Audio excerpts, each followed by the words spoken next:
Until one day, that light vanished. Valerie didn't come home that night. At first, I thought she'd stayed over with friends or missed the last train. She was spontaneous, and sometimes she forgot to check in. But when morning came and her bed was still empty, something inside me broke. I called her over and over, sent texts, scoured social media. No response. 3 days later, we went to the police. They told us to wait, that plenty of adults go missing by choice. But I knew Valerie wasn't like that. I decided to go where she always left a trail, her job. When I walked into the Harrington Group building, I noticed strange looks, like everyone knew something I didn't. I approached the front desk and asked if Valerie had shown up those days.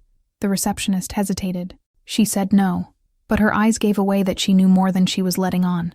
Before I could ask again, a man approached. He was tall, elegant, with a presence that hushed the room. His impeccable suit and serious gaze made it clear he wasn't just any employee. He asked if I was Camila, Valerie's sister. His tone was too calm, too personal. The receptionist whispered without barely moving her lips that the man was Adrian Harrington, my sister's boss, the owner of the company, the most important guy in that building. He asked me to follow him to his office. As we walked down the hallway, I felt eyes following us. There was tension in the air, like everyone knew a secret I'd just stumbled into. Adrian's office was huge, with windows overlooking the city like a map. He closed the door carefully, as if he didn't want anyone overhearing what he was about to say. He told me Valerie was special, dedicated, brilliant, one of a kind. He said he was very worried about her disappearance, but the way he spoke, the softness in his voice, the sadness in his eyes, it wasn't just a boss's concern. It was something deeper, something more intimate. And in that moment, I realized Adrian Harrington knew more about my sister than he was saying, and maybe Valerie had a part of her life I'd never known. If this story's got you hooked, comment what you think the boss is hiding. I love reading what everyone imagines will happen next. I left Adrian's office with my heart racing. There was something about him, a mix of control and sadness, like he knew a side of my sister I'd never seen, and that feeling stuck with me the rest of the day. At home, my mom asked if I'd gotten any answers. I said no, and though I tried to sound calm, she could tell I was holding something back. I didn't have the strength to explain Adrian's look or the tension still squeezing my chest. That night, I barely slept. Too many questions, too much silence, and one thought that wouldn't let go. If I wanted to find out what happened to Valerie, I needed to step into her world, even if just for a moment. The next morning, I made a decision I never thought I'd make. I opened Valerie's closet, where her favorite work clothes still hung. Her scent, sweet, light, familiar, made me close my eyes for a second. It was like she was still there. I put on one of her blouses, simple but elegant, and tied my hair back like she used to. It felt strange, but when I looked in the mirror, for a split second, I saw a bit of her in me. I headed out to Harrington Group. I didn't have a full plan, just a hunch. If I looked a little like Valerie, if I walked into that building with her same posture, maybe someone would tell me what they were hiding. When I arrived, the same receptionist looked at me in surprise. She went silent for a few seconds, like she was seeing a ghost. I didn't say a word. I just headed to the elevator like I'd seen her do so many times. No one stopped me. On the 21st floor, where Valerie worked, the employees looked up when they saw me. Some murmured. Others pretended not to notice. It was obvious everyone knew something, and I was finally in the right place. I approached the desk where my sister used to work. Her things were still there. Her favorite coffee mug, a notebook with floral prints, her blue pen, everything untouched, like she'd be back any minute.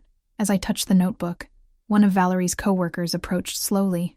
She seemed nervous, like she was breaking a rule by talking to me. She said a lot of people noticed her absence, but no one wanted to ask questions. Then she added that Adrian had been holed up in his office for hours since the day Valerie disappeared. I asked what kind of relationship they had. She lowered her voice and said she didn't know for sure. But there were rumors of a special connection between them. Rumors of glances, late-night talks, a closeness no one could prove but everyone felt. Before I could ask more, I heard footsteps behind me. It was Adrian.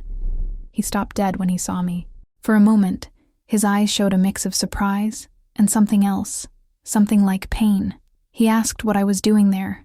I said I wanted to understand what happened to Valerie, that I needed answers, and that I wouldn't leave until I got them. He took a deep breath, like he was carrying a huge weight. Then he said something that left me breathless. He said I had no idea what I was getting into, that my sister's disappearance wasn't as simple as everyone thought, and that if I really wanted the truth, I'd have to be ready to hear things that might hurt. In that moment, I knew I'd crossed a line, and there was no going back. If this story's got you hooked, drop a comment on what you think I'll uncover taking my sister's place. I want to know how far you think this truth will go. Coming back to Valerie's desk the next day was harder than I imagined. With every step, I felt like I was treading on the traces of the life my sister left behind. Traces I now had to piece together, one by one. The vibe on the 21st floor was heavy. Quick glances, whispers that stopped when I passed, tension hidden between keyboards and screens. I knew, somehow, everyone there had seen or sensed something no one wanted to say out loud. I sat down at Valerie's desk and opened her floral notebook. The first pages were work notes, reminders, simple lists. But further in, I found something different. There were underlined phrases that didn't seem like office talk. I shouldn't feel this. I can't mix my personal life with what's going on here. He says it's dangerous. I promised I wouldn't tell. My heart started pounding. I knew exactly who he was, and that certainty chilled my blood. As I read, I heard a soft tap behind me. A young woman with dark hair and a shy expression was looking at me, unsure if she should approach. She said her name was Elena. She said she'd been Valerie's close friend at the company. I asked if she knew anything that could help me. She hesitated, glancing around like she feared being overheard. Then, in a very low voice, she confessed that Valerie sometimes left the office late, but not for work. She said she'd heard rumors that my sister was having an affair with someone in a high position. Someone with power, someone who shouldn't get involved with employees. I asked her to be honest. Elena took a deep breath and finally said what I dreaded hearing. She said that on more than one occasion, she'd seen my sister go into Adrian's office way after hours and come out with a different look. It wasn't fear, it wasn't sadness, it was like her life was changing. When I heard that, I felt a painful mix of relief and anguish. Relief because maybe my sister was living something beautiful. Anguish because if the affair was real, it was also dangerous. And now, she was gone. I closed Valerie's notebook and stood up. I knew I needed to talk to Adrian, but this time, not as a scared visitor, but as someone with enough clues to demand the truth. I knocked on his door. He opened slowly, like he already knew the moment had come. He looked at me in a way I couldn't quite read, a mix of surprise and something deeper. He said it wasn't wise to talk out in the open and asked me to come in. When the door closed behind me, I felt the air shift. I said I'd found my sister's notebook, that I knew there was more between him and Valerie than just work, that there was no point pretending anymore. Adrian went silent for a long moment. He walked to the window, took a deep breath, and finally admitted it was true, that Valerie had been very important to him, very special. But he also said something that sent a shiver down my spine, that their relationship was complicated, that there were things he couldn't explain easily, and that Valerie's disappearance might be tied to something she uncovered, something no one else should know. In that instant, I realized my sister didn't just have a secret affair, she had an enemy, and maybe I was about to have one too. If you're following this story, comment what you think Valerie uncovered before disappearing. I want to know which theory seems most likely to you. I left Adrian's office feeling like the whole floor was shifting under my feet. It was like every word of his had opened a door to a darker place than I'd imagined. My sister wasn't just missing, she'd discovered something she wasn't supposed to. That idea haunted me the rest of the day. Every look from the employees, every whisper that stopped when I got close, it all seemed to confirm there was a silent story circulating between those walls, one everyone feared voicing. I decided to go back to Valerie's desk. I felt like something there might guide me. I opened the drawers one by one. Work documents, loose notes, receipts. Nothing seemed out of place. Until I found a small black planner, hidden at the bottom of the last drawer. A planner that didn't seem like Valerie's. No flowers, no bright colors, no inspirational quotes like she loved. It was plain, discreet, almost secret. When I opened it, I noticed only a few pages were written on, but all the notes weren't in her handwriting. The script was firmer, more serious, masculine, and on the first page was a phrase that froze me. If you're reading this, it means I'm no longer safe. Don't trust anyone, not even him. V. I was breathless. Had Valerie left that there? Was it a message for me or for someone else? In the middle of the shock, I sensed someone approaching. It was Elena, Valerie's friend. She spotted the planner in my hands and her eyes widened. She asked where I'd found it. I said it was in the desk. She replied that planner wasn't Valerie's. Then, nervously, she said something even more unsettling. That sometimes when Valerie worked late, she'd see someone sneak into her desk area. A man. Someone who shouldn't be there. I asked her to describe him, but before she could, someone else appeared in the hallway. It was a man from the company, one I didn't know. His gaze went straight to the planner in my hands, and his expression changed completely, like I'd found something no one should touch. He got too close, almost invading my space. He asked what I was doing there. His tone wasn't friendly. It was a warning. I said I was going through my sister's things. He said I didn't have permission for that. That the company had protocols. That any found item had to be turned over to security. I knew he was lying. No one hands over a personal planner to security. Not when there are secrets inside. I quickly tucked it into my bag and said I had nothing else to look for there. I left the 21st floor with a lump in my throat. I knew I'd caught the attention of someone who didn't want me uncovering the truth. In the elevator, my hands were still shaking. I opened the planner again. On another page, a name was underlined, Project Aurora, and below it, 2 words that chilled my blood, too dangerous. That's when it hit me. My sister's disappearance wasn't just personal drama. It involved the company, something hidden, something big, something where maybe even Adrian himself was involved. If you're following this story, drop a comment on what you think Project Aurora means. I love reading what everyone imagines. As I descended the building stairs, the air felt heavier. The black planner in my bag seemed to burn, like it held something that shouldn't exist. I knew I needed answers, and I knew exactly who could give them. I went straight to the main entrance, took a deep breath, and turned back. I rode up again to the executive floor. No appointment, no permission, but I had a determination I'd never felt before. I knocked on Adrian's office door. I didn't wait for an answer. I walked in. He looked up slowly, like he'd been thinking about me before I arrived. His eyes lingered on my face a moment longer than normal, and then he saw the planner in my hand. I watched his gaze change. It wasn't surprise. It wasn't fear. It was resignation, like he knew I'd find it sooner or later. I closed the door behind me.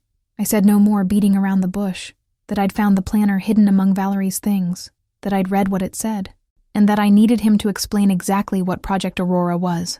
Adrian leaned on his desk and sighed deeply. He seemed to carry an immense weight.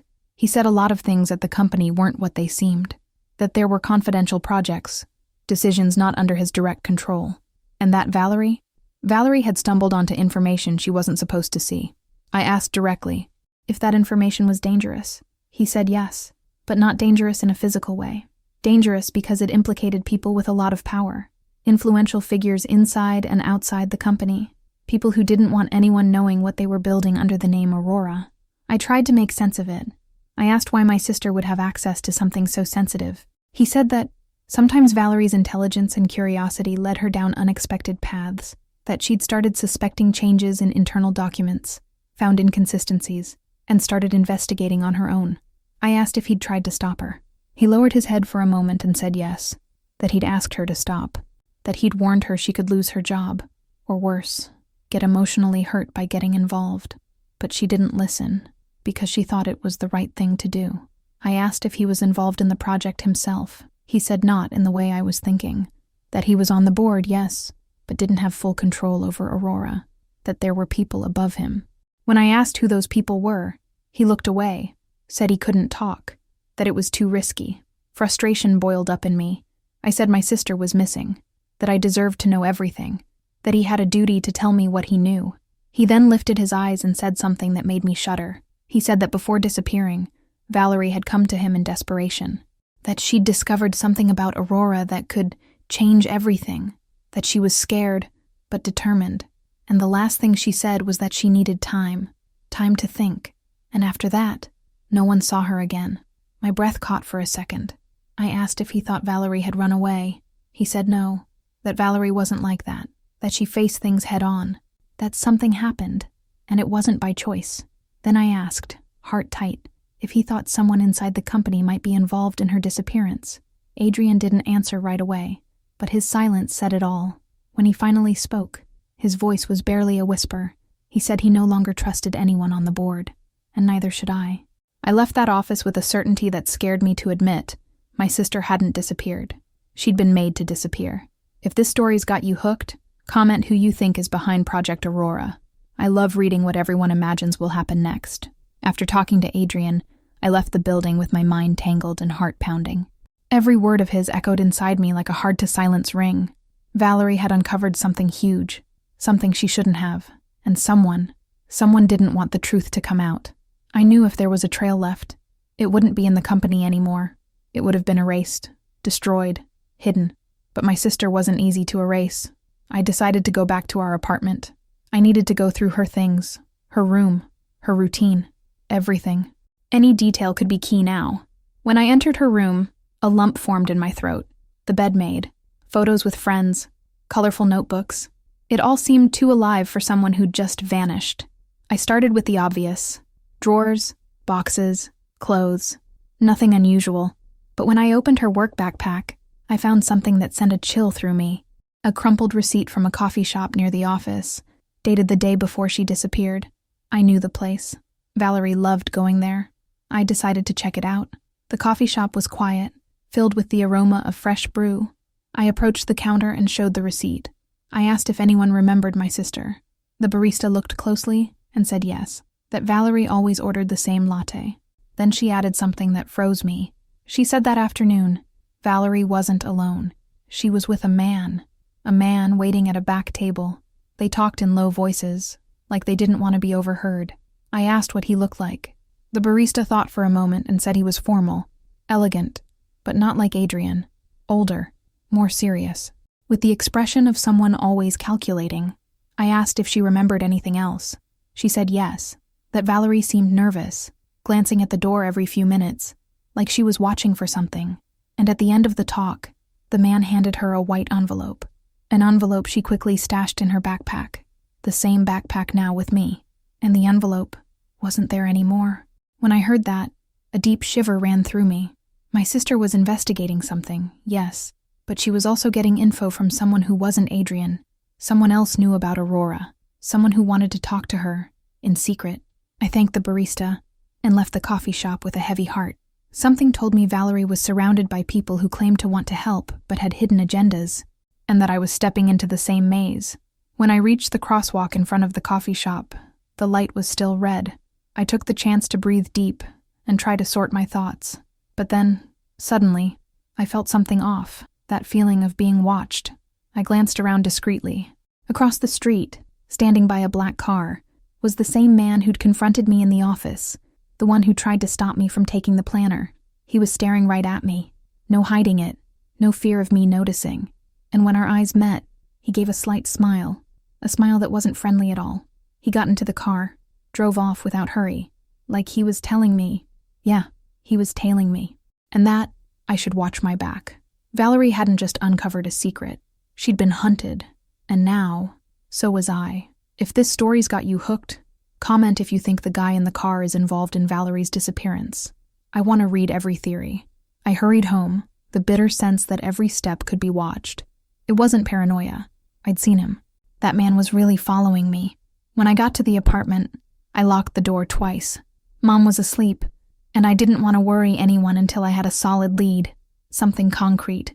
Something that would finally lead me to Valerie. I sat on the floor of her room, surrounded by her stuff. I decided to go through it all again, calmly, patiently, like assembling an invisible puzzle. I opened boxes, flipped through books, notebooks, old planners. Everything seemed normal, but one thing kept circling my mind. The coffee shop receipt, and the white envelope she'd received, and that wasn't in the backpack anymore. If she didn't leave it in the backpack, then she'd probably hidden it somewhere safe, somewhere only I'd find it. That's when I noticed something I'd overlooked. Her vanity. The wooden jewelry box where she kept rings and earrings was slightly out of place. Valerie was too organized for that. I opened the box. Simple jewelry. Nothing odd. But when I removed the top tray, I saw something stuck in the false bottom. My fingers trembled. I took a deep breath and lifted that layer of wood. Beneath it, something folded carefully. A piece of paper. Or rather, 2 sheets. One of them was exactly what I both feared and hoped for. The white envelope. The same one Valerie got at the coffee shop. My heart skipped. I opened it. Inside was a sheet with numbers, dates, and names I didn't recognize. But right at the top, in her most careful handwriting, was a phrase. Don't open this file until you're completely alone. V. And below, a second phrase. Adrian doesn't know everything. Don't trust him 100%. More people are involved. The ground seemed to vanish. My sister was trying to warn me. She trusted Adrian, but not fully. And above all, she knew there were others in the game. I kept reading. The sheet was full of weird data. Internal codes, department names, room numbers, dates of secret meetings. And at the end, a name underlined 3 times. Michael Santos. I didn't know that name. But the most disturbing part was what I noticed next. The handwriting next to the name wasn't Valerie's. It was masculine, firm, and I'd seen that script before. It was the same as some notes in the black planner, meaning Valerie and the mystery man who'd given her the envelope were working together, against someone, against something, against whatever Project Aurora was. But there was more. When I flipped the envelope, I saw a small number written on the back, B17, a code, a room, a floor. As I examined the sheets, something fell out. A card, an access card, like those used in big companies. Name blacked out. No ID, but a different color from the ones I'd seen in the Harrington building. It was a special card. For restricted access. Valerie had swiped it from somewhere, or someone gave it to her. Either way, it was the first hard proof, a trail they hadn't managed to erase. I put it all back carefully. I knew I had to return to Harrington Group. I knew I had to find out what B17 was. I knew that was my next move. But before standing, I heard a notification on my phone. Not a text, not a call. An email, from a weird sender, no name, just a subject line. Stop looking. And in the body, a photo, my photo, from just hours earlier, leaving the coffee shop. Someone was watching me up close, and now they knew I'd found something. If this story's got you hooked, comment what you think B17 means and who's sending those messages. I want to read every theory. I didn't sleep that night. The email with my photo was a clear, direct, cold warning, but instead of stopping me, it just confirmed I was on the right track. Someone was trying to block me, the same someone who'd tried to block Valerie, and I wasn't backing down. When dawn broke, I took the access card from Valerie's hiding spot and slipped it into my jacket. I knew that little piece of plastic could take me exactly where I needed to go. I went back to Harrington Group acting normal, though inside every step felt like a leap into the dark. I passed reception with the confidence of someone who knew the way, but this time something was different. 2 security guards I'd never seen were near the entrance. They eyed me too closely, like they already knew who I was. I kept my head down and kept going. When I reached the 21st floor, Elena called me over discreetly. She looked nervous. She said she'd heard someone from security was asking about me, wanting to know why I was going through Valerie's things, saying I was interfering in internal matters. I thanked her for the heads up and asked her to play dumb. After that, I headed down the hall, trying not to show fear. I needed to figure out what B17 was. I went to one of the plaques near the service elevator. The fine print listed all internal sectors and rooms. Wings A, B, C, rooms numbered 1 to 30. Then I saw it. B, basement, rooms 10 to 25. B17 was in the basement, a restricted area, not accessible to regular employees. No connection to the 21st floor. And, of course, it was exactly the kind of place to hide something no one should see. I took a deep breath, stepped into the freight elevator, and hit B. When the doors opened, the air felt different, colder, quieter, more dead. The basement hallway was narrow, with flickering white lights. Every step echoed too loud. I tried to stay calm. I walked until I found the door marked B17. It was a heavy metal door with an electronic panel. I held up the card. I didn't expect it to work, but the reader beeped softly. The light went from red to green. The door unlatched. My heart jumped. Valerie had access to that place. Maybe she'd been there, right before disappearing. I pushed the door open and stepped in. What I saw inside left me speechless. It was a room full of file boxes, powered-down computers, and shelves of documents too neatly organized to be ordinary. It looked like a secret mini-archive. I moved slowly, running my fingers over the labels. Internal finances, unpublished contracts, investments, Project Aurora. When I saw the name, my body trembled. A whole box dedicated to the project. I closed the door behind me and pulled the box to the floor. Reports, spreadsheets, diagrams, transactions, all with coded names, blacked-out signatures, and symbols I'd never seen. But there was more. At the bottom of the box, wrapped like something fragile, was a black USB drive. No label.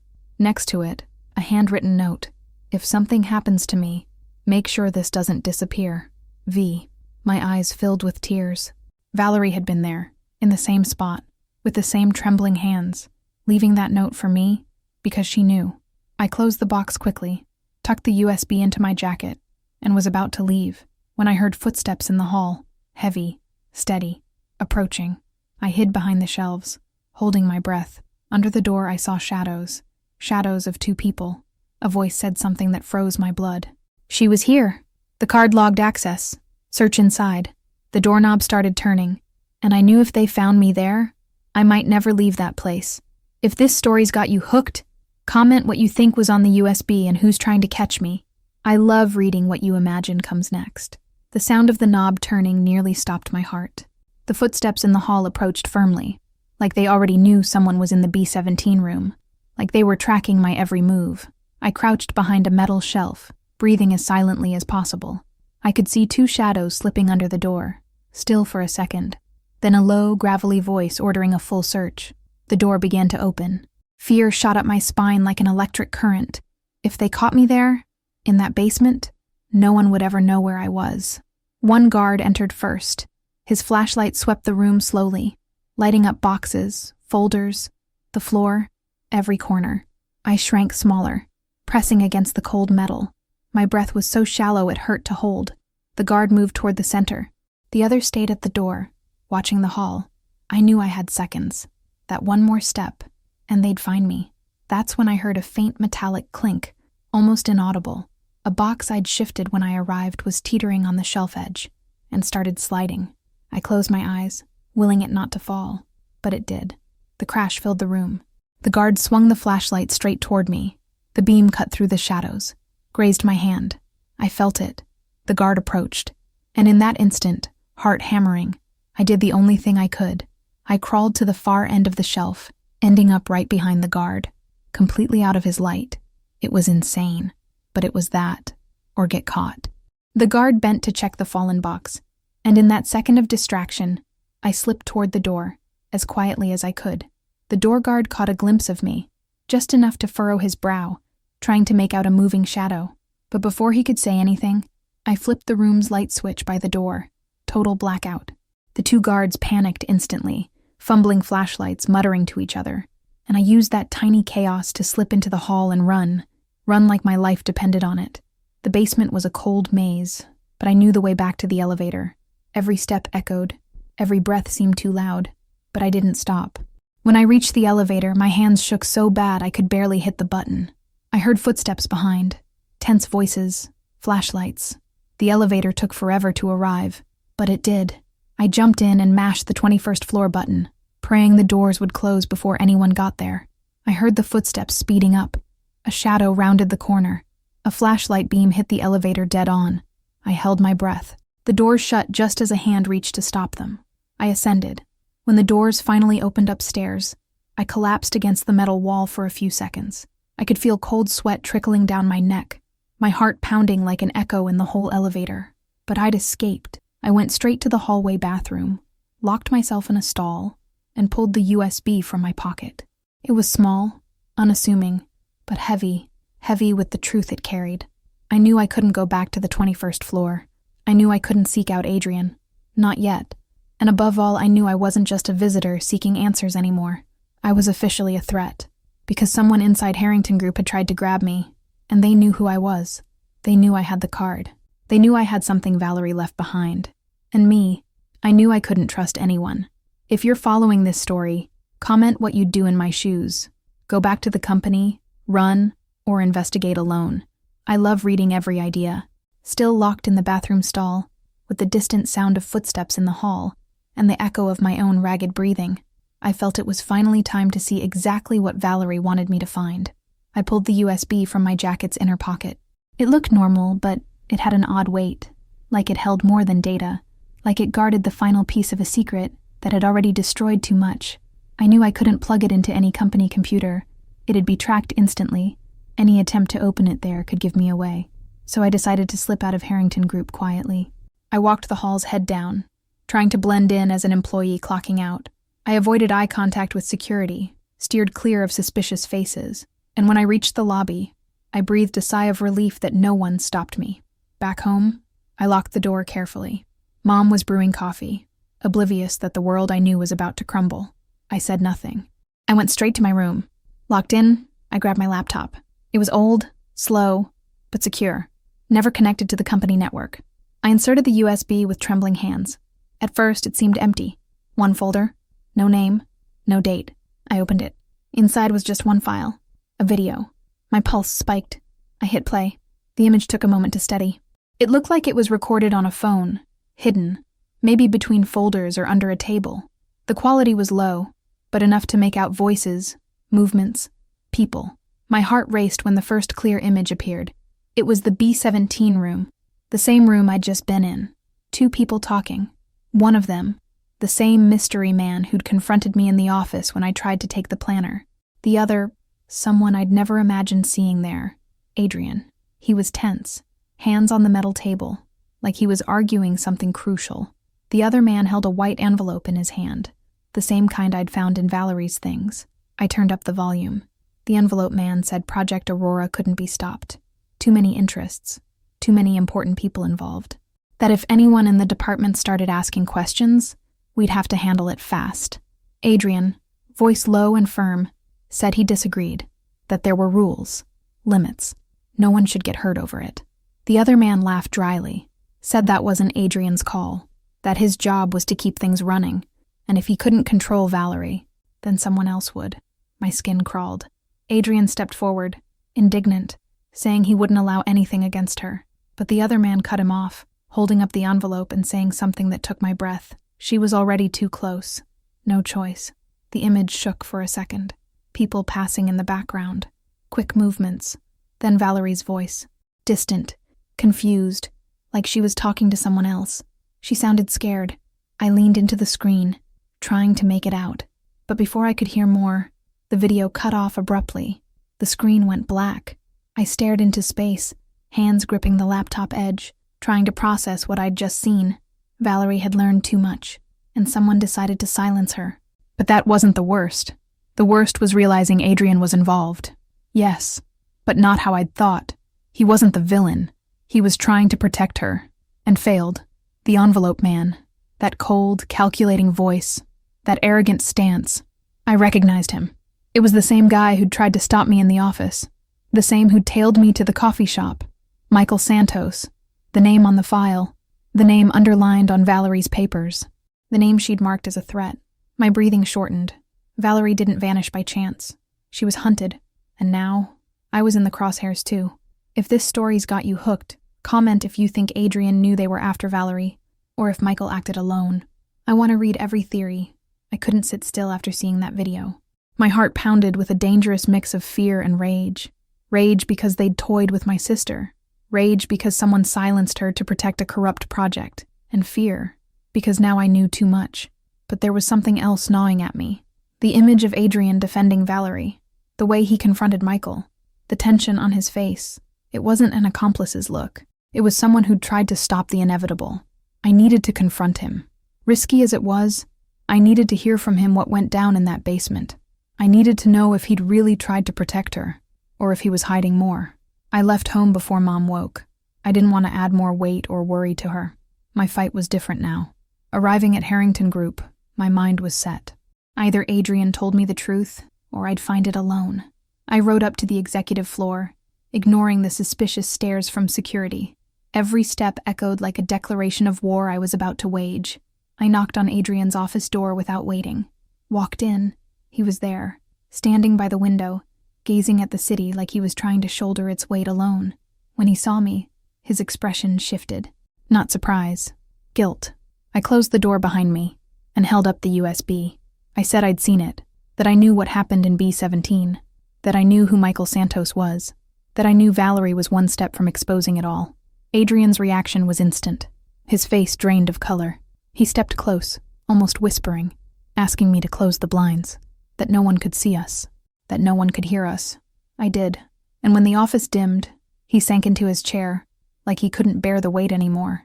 He said it was a mistake letting Valerie investigate alone, that he'd tried to stop her, to warn her, that he knew Michael was dangerous, that he suspected other board members were involved too. I asked if he knew they were tailing Valerie. He met my eyes, with a pain so real it shook me. He said yes, he knew, but he hadn't imagined how far they'd go. He'd thought he had time to get her out, that they could resolve it before the board acted. I asked if he really believed that, or if it was cowardice. Adrian looked down, didn't answer. The truth was clear. He'd tried, but not hard enough. He then stepped closer and took my hands, not romantically, but urgently. He said I was in the same danger now, that Michael knew my face, my moves, my steps, that the board would track my comings and goings, my accesses, my searches. He said something that knotted my throat. If they decide you know too much, they'll do to you what they did to her. My eyes welled up. I asked straight if he thought Valerie was still alive. Adrian gripped my hands, breathed deep, and said he didn't know, but he added something that lit a small spark in me. He said the night before she vanished, Valerie told him she had a plan to protect the evidence, a plan to hide something beyond the board's reach, something so crucial it could change everything, and that if anyone in the world could hide a truth like that, it was Valerie. When I heard that, my heart didn't break. It ignited. I said I wouldn't stop, wouldn't run, that there was something she'd left behind, and I'd find it. Adrian looked at me with new respect and said that if I really wanted to keep going, I'd have to trust someone I'd seen as part of the problem until now. He said he knew where to start. If this story's got you hooked, comment if you think Valerie hid something else outside the company. I love reading every theory. After the talk with Adrian, I left his office with my heart beating like it wanted to burst free. No more room for doubts. No more room for fear. I knew Valerie had left a trail.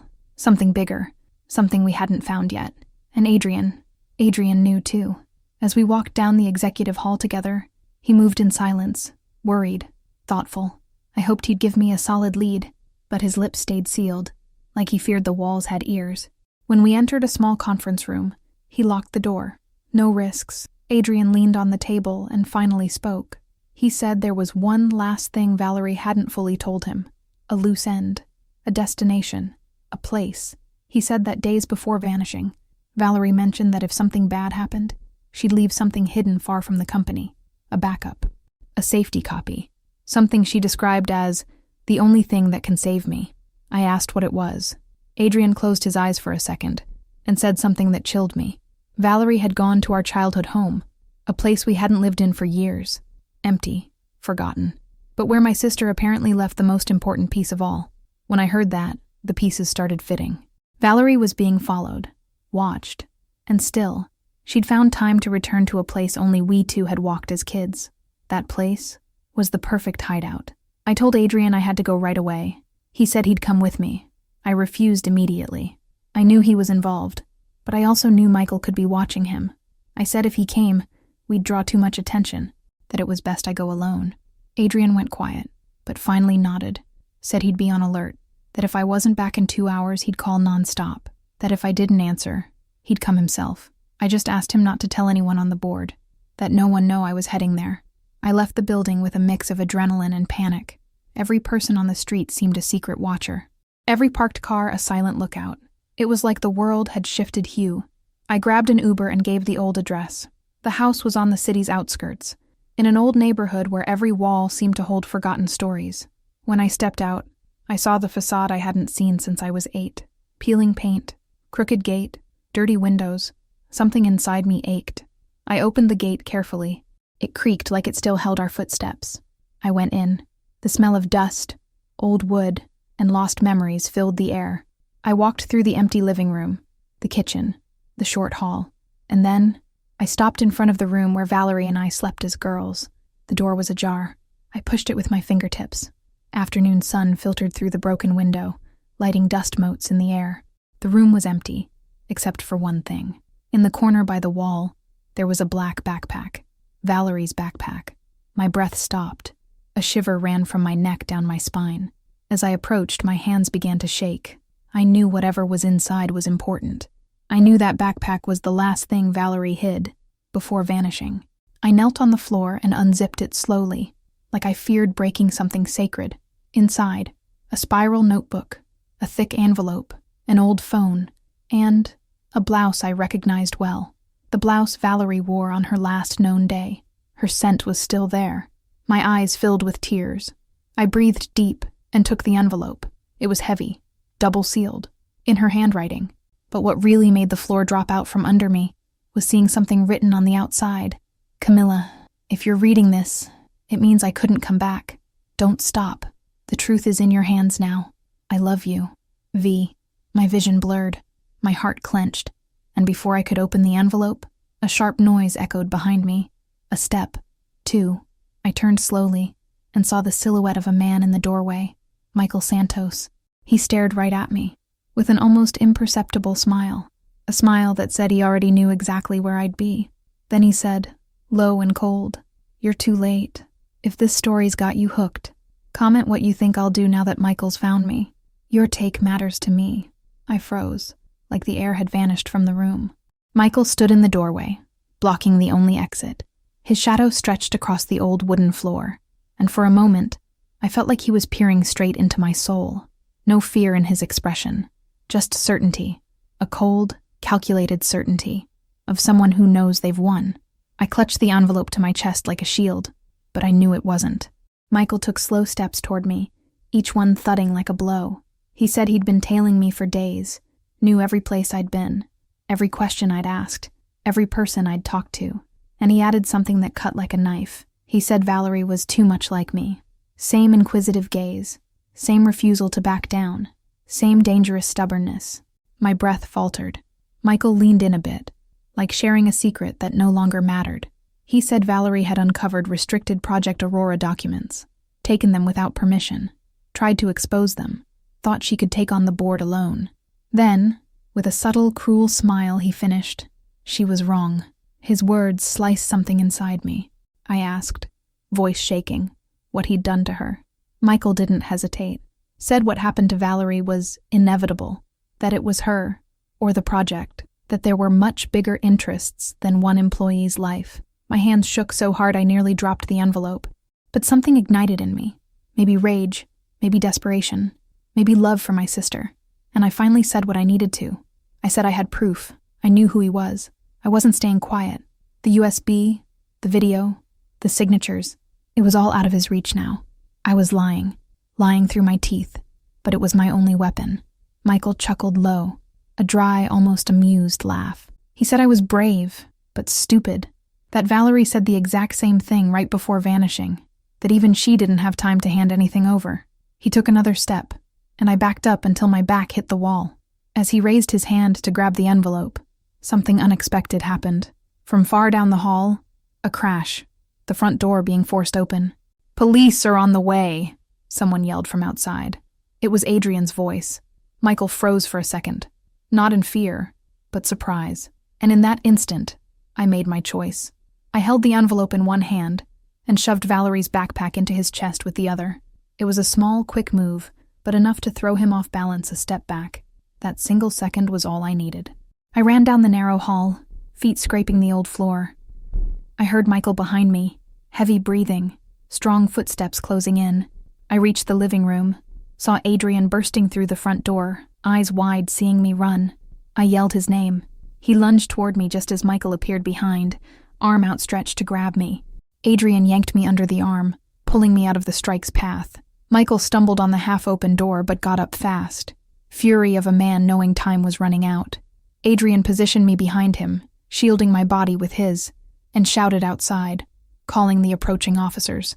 Michael, panting, glared at us with pure hate, said this wasn't over, that I still didn't know anything, that Project Aurora would go on with or without Valerie, with or without me.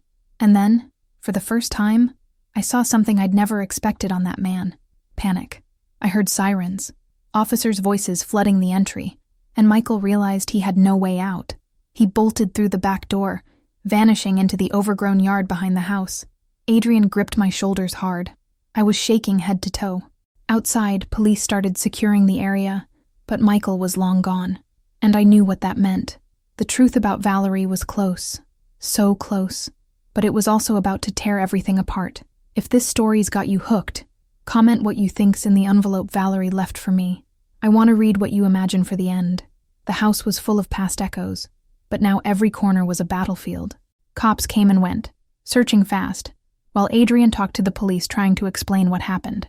I sat on the old couch, clutching the envelope Valerie left me, like it was her final hug. Every second stretched like eternity. I knew once I opened that envelope, nothing would be the same. Everything I thought about my sister, her strength, her fears, her bravery, would take on new meaning. Adrian came over and knelt in front of me. His voice was soft but firm. Said no matter what, he'd be by my side. It wasn't a romantic line. It was a promise. A raw promise, born of guilt. I breathed deep and opened the envelope. Inside were 3 things: a folded document, a smaller silver USB drive, and a handwritten letter from Valerie. My eyes went straight to the letter. I recognized her handwriting instantly. Hands shaking, I started reading. Camila, if you're reading this, it's because I couldn't make it back. Don't be scared. I want you to know I fought to the end. A tear hit the paper. Project Aurora isn't just a scam. It's a scheme to divert public funds, launder money, and finance political campaigns. Very powerful people are behind it. Situations beyond anything you can imagine. My heart tightened. When I found the proof, I thought I could stop them alone. I was naive, didn't see the danger right in front of me, but I don't regret it. I'd do it again. My vision blurred. The first USB has internal evidence. This second one, the silver, has something stronger. A confession from someone who couldn't live with the guilt anymore. Someone way higher than Michael. I sat up straighter, trying to breathe. If something happens to me, I want this out there. Don't trust anyone on the board. No one. Remember, you're stronger than you think. I love you. V. When I finished reading, the floor seemed to sink. It was a goodbye, but also a plea for courage. Adrian took the document beside it. It was a signed statement from someone powerful in the company, someone confessing to years in Aurora, admitting orders to destroy evidence and people. I looked at the name at the top of the page, and my whole body went cold. It wasn't Michael. It was someone above him. The name on the paper was the chairman of Harrington Group's board. Someone everyone respected. Someone no one would suspect. Someone with direct government ties. Vertigo hit me. And then, as if the universe confirmed the worst, the cop searching the yard entered the room with a grave look. He approached me carefully, said they'd found something behind the house, near the old dry well. I stood on wobbly legs. I knew I'd hear something I'd never forget. The cop took a deep breath, said while combing the grounds, they'd found clothing remnants, light blue fabric, with small flowers, the same pattern as Valerie's favorite blouse. Said they found drag marks, signs of a struggle, and something else. Not her body, no, but an object, a necklace. The one Valerie wore every day since childhood, found at the bottom of the well. My soul stopped. I wanted to scream, deny it, run, but I couldn't move. Adrian tried to steady me, but I pulled away. I walked to the yard like in a dream.